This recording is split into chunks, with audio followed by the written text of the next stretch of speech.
படுக்கை ஆன பிறகு எங்கள் அத்தைக்கு நான் சாப்பாடெல்லாம் ஊட்டி விடுற நிலைமைக்கு ஆயிட்டாங்க. அவ்வளோ ஆச்சாரமாக உள்ளவங்க நான் சாப்பாடு ஊட்டி விட்டு தான் சாப்பிடுவாங்க. அந்த மாதிரி ஆயிட்டாங்க எங்கள் அத்தை. அப்போ வந்து அவங்கள்ட்ட வந்து நான் கேட்டு சாப்பாடு ஊட்டிட்டு இருக்கும்போது, அத்தை உருண்டை குழம்பு எப்படித்தான் பண்ணுறது அப்படின்னு சொல்லி நான் கேட்டு அவங்க சொல்ல சொல்ல பேப்பரில் நான் எழுதி வச்சு அதுக்கு அப்புறமா உள்ள நாட்கள்ல நான் வந்து செஞ்சு செஞ்சு செஞ்சு பார்த்து பார்த்து மனப்பாடம் பண்ணி பண்ணி பண்ணி தான் இங்க, அதாவது என்னுடைய புகுந்த வீட்டுல நான் வந்து உருண்டை குழம்பு கத்துக்கிட்டது. என்ன ஊற வச்ச பருப்பே பார்த்துட்டு இருக்கேன் அப்படின்னு பாக்குறீங்களா? உருண்டை குழம்புக்காக ஊற வச்சிருக்கேன். This is not like that உருண்டை குழம்பு. This is உருண்டை குழம்பு. This is an emotion in my life. ஆமாங்க, உருண்டை குழம்பு அப்படின்னாலே ஒரு எமோஷன் தான். என்னை பொறுத்த வரைக்கும் இந்த உருண்டை குழம்புல நிறைய எமோஷ்னல் விஷயங்கள் இருக்குங்க. இதை பற்றி உங்கள்கிட்ட நான் ஷேர் பண்ணணும் அப்படின்னு ஆசைப்பட்றேன். ஸோ இந்த உருண்டை குழம்பு எப்படி எனக்கு வந்து எமோஷ்னல் ஆணிச்சு அப்படிங்கிற விஷயத்த உங்கள்கிட்ட நான் பேசிக்கிட்டே உருண்டை குழம்பு வைக்க போகிறேன். ஆனால் பாருங்களேன், இன்னைக்கு ஷட்டவுன் எங்கள் ஊரில் லைட்டு எரியுது. பட் அது வந்து இன்வெர்டரில் எரிஞ்சிட்டு இருக்குது. இதை நான் அரைக்கணும். என்ன பண்ணுறது? அம்மியில் போய் அரைச்சிட்டு வந்துடுறேன். அம்மியில் வச்சு அரைச்சி உருண்டை குழம்பு வச்சாலே அதுவே ஒரு டேஸ்ட்டு தானே, செம்ம டேஸ்டியாக இருக்கும். அந்த காலத்தில் எல்லாம் மிக்சியை பார்த்துட்டா இருந்தாங்க, கரண்ட்ல வச்சு அரைச்சிட்டு இருந்தாங்க. அம்மியில் வச்சு அரைச்சி தானே வச்சாங்க. ஸோ இன்னைக்கு நான் அம்மியில் வச்சு அரைச்சிட்டு வந்துடுறேன். வந்துட்டு உருண்டை குழம்பு எப்படி என்னோட லைஃப்பில் எமோஷ்னலாக இருந்துச்சு அப்படிங்கிறத உங்கள்கிட்ட ஷேர் பண்ணிவிட்டு நான் சமைக்க போகிறேன். நான் ஃபஸ்ட்டு போய் இதை அரைச்சிட்டு வந்துடுறேன். எங்கள் ஊர் சைடு, அதாவது நீடாமங்கலம், மன்னார்குடி நீடாமங்கலம் பக்கம்லாம் உருண்டை குழம்பு வந்து வைப்போம். எப்படின்னா கொஞ்சம் புளி ஊற்றி தான் நாங்கள் வைப்போம். புளிக்குழம்பு டைப்பில் வச்சு வெந்தயம் கடுகு போட்டு தாளித்து உருண்டை குழம்பு வைப்போம். அவ்வளோ சூப்பராக இருக்குங்க. சொல்ல வார்த்தையே இல்லை உருண்டை குழம்பு.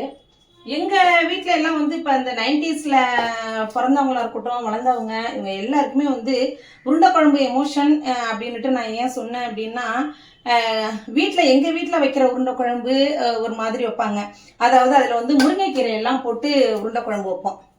அப்படின்னா முருங்கைக்கீரையெல்லாம் போட்டு கண்டிப்பாக இந்த உருண்டை குழம்புக்குன்ட்டு ஒரு 2 கொத்து முருங்கைக்கீரை போட்டால் தான் சூப்பராக இருக்கும் அப்படின்னு சொல்லிட்டு முருங்கைக்கீரை போட்டு சின்ன வெங்காயம் வந்து நிறையா அரிஞ்சு போடுவாங்க. சின்ன வெங்காயம் இதெல்லாம் போட்டு தான் உருண்டை குழம்பு வைக்கிறது. அதாவது இந்த 90s வளர்ந்தவங்க, பிறந்தவங்க, 90s கிட்டுன்னு சொல்கிறாங்க பார்த்தீங்களா, அவங்களுக்கெல்லாம் தெரியும். உருண்டை குழம்பு வீட்டில் வச்சிட்டோம் அப்படின்னாலே ஆட்டுக்கறி, கோழிக்கறி, மீன் இதெல்லாம் என்னங்க, உருண்டை குழம்புக்கு வந்து உருண்டை குழம்பு வச்சுட்டாங்க அப்படின்னா தான் இன்னைக்கு எங்கள் வீட்டில் உருண்டை குழம்பு அப்படின்ட்டு ரொம்ப நாங்கள் வந்து சந்தோஷப்படுவோம்.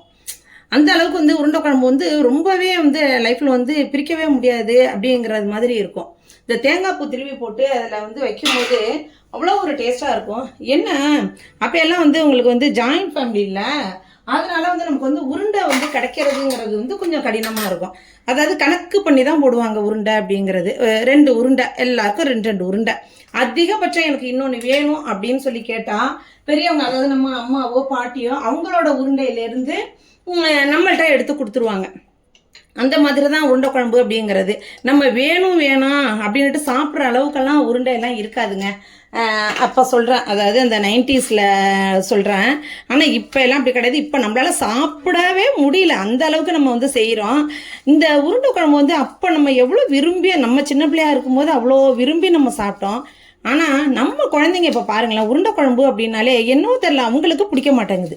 அது ஏன் அப்படிங்கிறதே ஒன்றுமே புரியல. நம்ம வந்து இந்த உருண்டை குழம்பு எவ்வளோ ரசித்து நம்ம சாப்பிட்ருப்போம். ஏன்னா அவ்வளோ ஒரு ஆசையாக இருக்கும் நம்மளுக்கு இந்த உருண்டை குழம்பு. எங்கள் வீட்டில் இன்றைக்கி உருண்டை குழம்பு அப்படின்னாலே பக்கத்து வீட்டில் சொல்லிடுவாங்க, என்ன குழம்பு உங்கள் வீட்டில்? உருண்டை குழம்பு. எனக்கு கொஞ்சம் குழம்பு வாங்கிட்டு வா அப்படிம்பாங்க. அவங்களுக்கு 2 குழம்பு போட்டு 2 உருண்டை, குழம்புலேருந்து 2 உருண்டை போட்டு குழம்பு கொண்ட கொடுத்துட்டு வர சொல்லுவாங்க வீட்டில். அந்த அளவுக்கு வந்து ரொம்பவே எமோஷ்னலுங்க இந்த உருண்டை குழம்பு நம்மளுடைய லைஃப்பில். இன்னும் பர்டிகுலராக என்னோடய லைஃப்பில் என்ன எமோஷ்னல் அப்படின்னு சொல்லி கேட்டிங்கன்னா,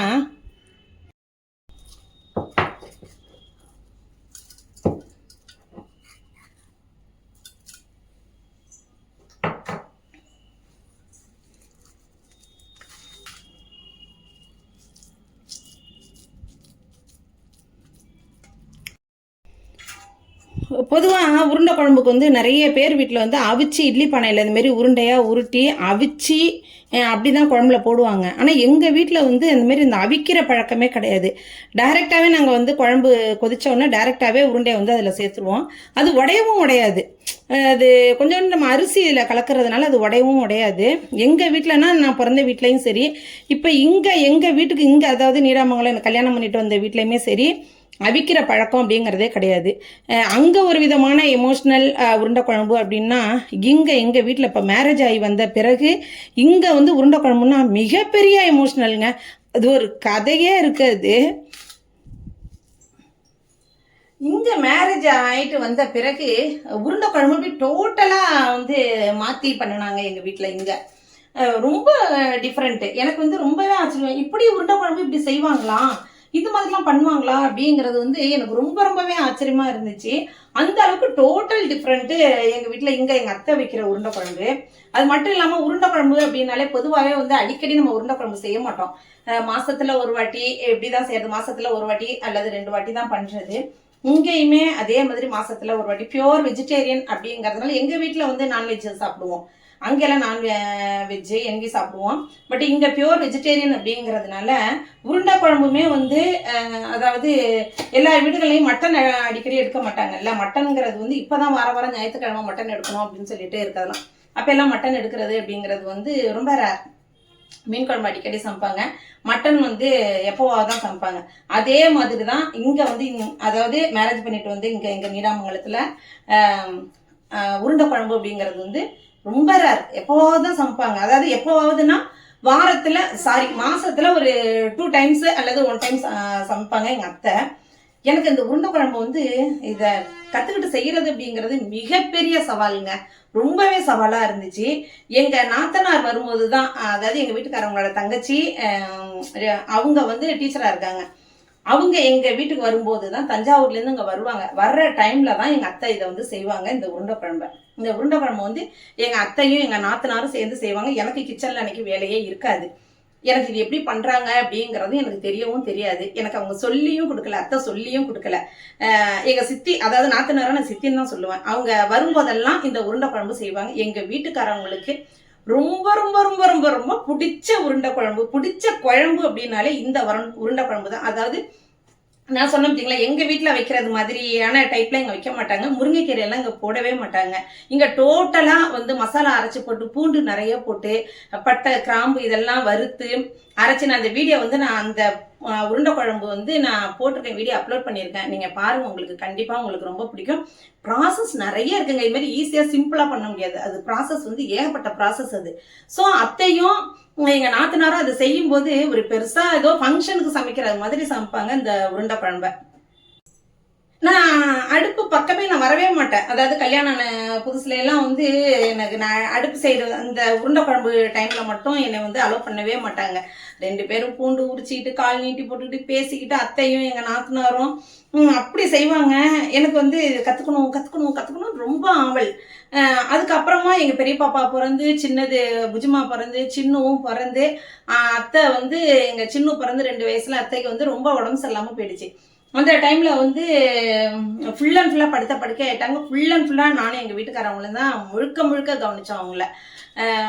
அதாவது பாத்ரூம் போறது, மோஷன் போறது, இது எல்லாமே வந்து ஃபுல் அண்ட் ஃபுல்லா நாங்க தான் கிளீன் பண்ணி நாங்க தான் அவ்வளோ நாங்க பார்த்தோம். நாங்க அப்படி இருக்கும்போது அதாவது நான் திரும்ப சொல்றேன், எல்லார் வீடுகள்லயும் வைக்கிற மாதிரியான உருண்டை குழம்பு இங்க வைக்க மாட்டாங்க. இங்க வந்து செம்ம டிஃப்ரெண்டான உருண்டை குழம்பு, டேஸ்டா இருக்கும். அடிக்கடியும் வைக்க மாட்டாங்க. நம்ம வீடுகள்லயும் அங்கேயுமே நம்ம அடிக்கடி வைக்க மாட்டோம் உருண்டை குழம்பு அப்படிங்கிறது. இங்கேயுமே அடிக்கடி வைக்க மாட்டாங்க. இதுதாங்க எனக்கு வந்து எமோஷனலுங்க. ரொம்ப ரொம்ப எமோஷனல் அப்படின்னா அதுதான். ஏன்னா இந்த உருண்டை குழம்பு வந்து நான் கத்துக்கவே முடியாம நான் பேப்பர்ல எழுதி வச்சு ஒவ்வொரு தடவையும் அதை பார்த்து படிச்சு, இது இவ்வளவு போடணுமா, இத்தனை கிராம்பு போடணும், இவ்வளவு பருப்பு போடணும், இவ்வளவு துண்டு பட்டை போடணும், கிராம்பு, இதெல்லாம் வந்து நான் மனப்பாடம் பண்ணி கத்துக்கிறதுக்கு வந்து எனக்கு வந்து கிட்டத்தட்ட ஒரு 3-4 வருஷம் ஆயிடுச்சு. அந்த அளவுக்கு வந்து இதுல நிறைய ப்ராசஸ் இருக்குது. ஆனா இன்னைக்கு பாத்தீங்க அப்படின்னா நான் அந்த பெரிய ப்ராசஸ்குள்ள போல, எனக்கு எங்க வீட்டு சைடு செய்யற உருண்டை குழம்பு சாப்பிடணும் அப்படின்னுட்டு ரொம்ப ஆசை. அதனாலதான் நான் வந்து இன்னைக்கு ரொம்ப சிம்பிளா முருங்கைக்கீரை எல்லாம் போட்டு உருண்டை குழம்பு ரெடி பண்றேன்.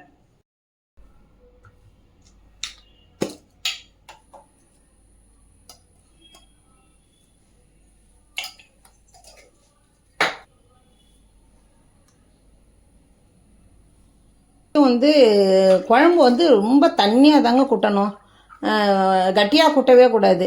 தேங்காய் வந்து லாஸ்ட்டாக தான் வந்து கரைச்சி ஊற்றணும், முன்னாடியே ஊற்றிடக்கூடாது. குழம்பெல்லாம் நல்லா கொதி வந்து உருண்டை எல்லாம் வெந்த பிறகு தான் வந்து நம்ம தேங்காய் கரைச்சி ஊற்றணும்.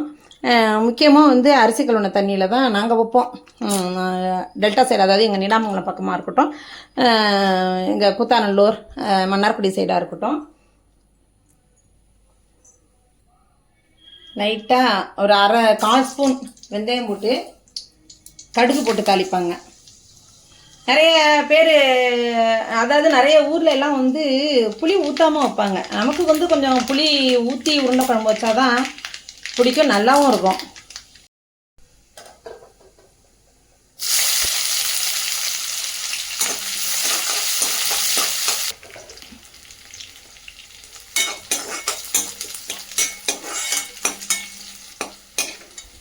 தாளிக்கும் போது மீன் குழம்பா இருக்கட்டும், புளிக்குழம்பு, உருண்டை குழம்புக்கெல்லாம் இதுமாரி சின்ன வெங்காயத்தை போட்டு தாளிச்சோன்னு வச்சுக்கோங்களேன், ஐயோ சூப்பருங்க.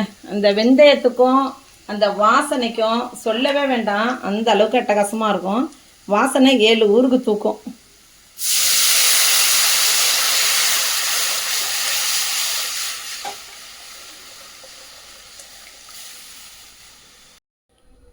முதல்ல இது நல்லா கொதி வந்து பச்சை வாசனை போகட்டும். பச்சை வாசனை போன பிறகு நம்ம வந்து உருண்டையை வந்து போடலாம்.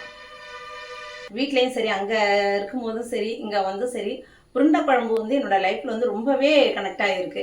அதனால தான் ஒவ்வொரு தடவை உருண்டை குழம்பு வைக்கும் போதெல்லாம் என்னால் வந்து இந்த பசுமரத்தாணி போல் மனசில் பதிஞ்சிருக்கும் அப்படின்னு சொல்லுவாங்க இல்லையா, அதே மாதிரி உருண்டை குழம்பு வந்து என் மனசில் வந்து ரொம்பவே பதிஞ்சிருக்கு. அதனால ஒவ்வொரு வாட்டியும் நான் உருண்டை குழம்பு வரும்போதெல்லாம் இதை நான் நினச்சிக்கிறது, நானாவே சிரிச்சுக்கிறது. அதே மாதிரி உருண்டை உருட்டுற சைஸ் இருக்குது பாருங்களேன். எங்கள் வீட்டில் வந்து நல்லா குண்டு குண்டா இவ்வளோ பெருசுக்கு உருண்டை பெருசாக உருட்டுவாங்க. இதை உருட்டி 2 உருண்டை வைப்பாங்க.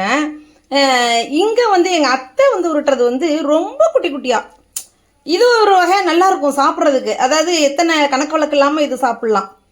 குட்டி குட்டியாக, ரொம்ப குட்டி குட்டியாக, அப்படியே பளிங்கி மாதிரி நெல்லிக்காய் சைஸ் அளவுக்கு குட்டி குட்டியாக உருட்டுவாங்க. இது நல்லா குண்டு குண்டு உருண்டையாக இருக்கும், இது குட்டியாக இருக்கும். இது வந்து நிறைய சாப்பிட்லாம் நம்ம.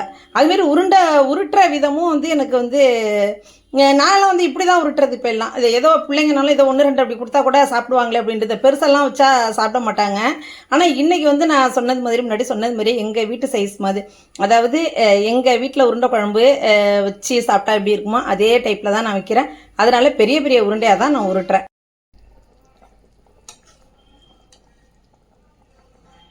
பார்த்தீங்களா, நான் வந்து வேக வைக்கவே இல்லை, சும்மா தான் போட்டேன். உருண்டை பாருங்கள், அப்படியே முழுசாக இருக்குது பாருங்கள், எப்படி இருக்குது பார்த்தீங்களா.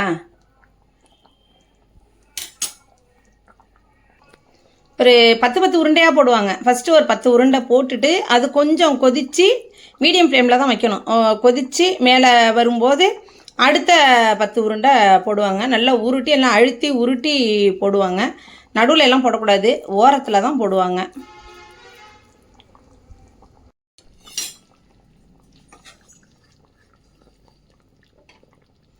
அழகாக ரெடியாக இருக்குது பார்த்தீங்களா, உருண்டை சூப்பராக ரெடியாக இருக்குது பார்த்தீங்களா.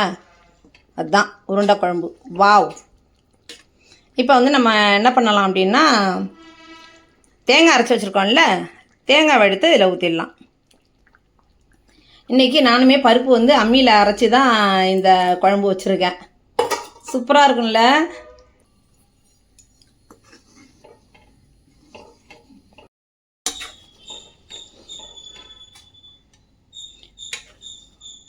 அப்படியே குண்டு குண்டாக கிடக்கு பாருங்க உருண்டை. ஏதாவது ஒன்றுனாலும் உடஞ்சிருக்கா பார்த்தீங்களா, செம்ம சூப்பராக கிடக்கு உருண்டை.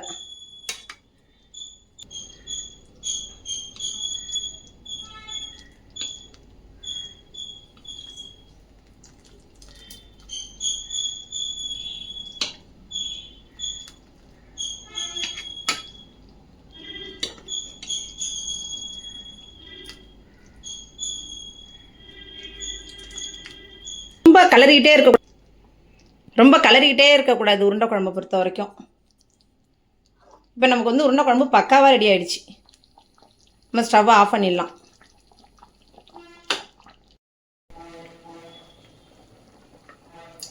மோஸ்ட்லி வீடுங்கள்ல உருண்டையை வந்து அவிச்சு இட்லி பானையிலையோ இதுலயோ வச்சு ஸ்டீமர்ல வச்சு அவிச்சிட்டு தான் உருண்டை குழம்பு வைப்பாங்க. இப்போ நீங்க பார்த்துருப்பீங்க, நான் எங்கேயாவது அவிச்சேனா டைரக்டாவே உருட்டி போட்டோம் பார்த்தீங்களா? அதுதான் எங்க வீடு. அதாவது பிறந்த வீட்லயும் சரி, மேரேஜ் ஆகிட்டு வந்து இங்க எங்க வீட்லயுமே சரி, உருண்டையை வந்து நாங்க அவிச்சு போட மாட்டோங்க. அப்படியே டைரக்டா உருட்டி குழம்புல போட்டுறது. உடையாம உருண்டை குழம்பு வைக்கிறது அப்படிங்கிறது கூட ஒரு தனி கலை தானே, சரியா? எல்லாருக்கும் அது வராது இல்ல.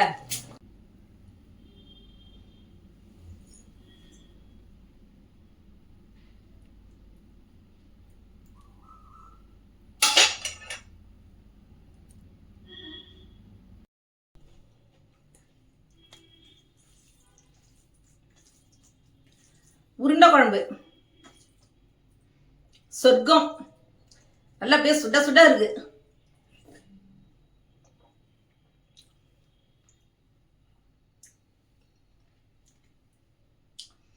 இது நின்றுட்டு பேசிட்டுலாம் சாப்பிட முடியாது. போய் உட்காந்து ரசிச்சு ருசிச்சு சாப்பிடணும். வெறும் வத்தல் தான் வச்சிருக்கேன். வத்தல்லாம் தேவையில்லை, உருண்டையே போதும். இதை போய் நான் ரசிச்சு ருசிச்சு சாப்பிட போறேன். பாய்.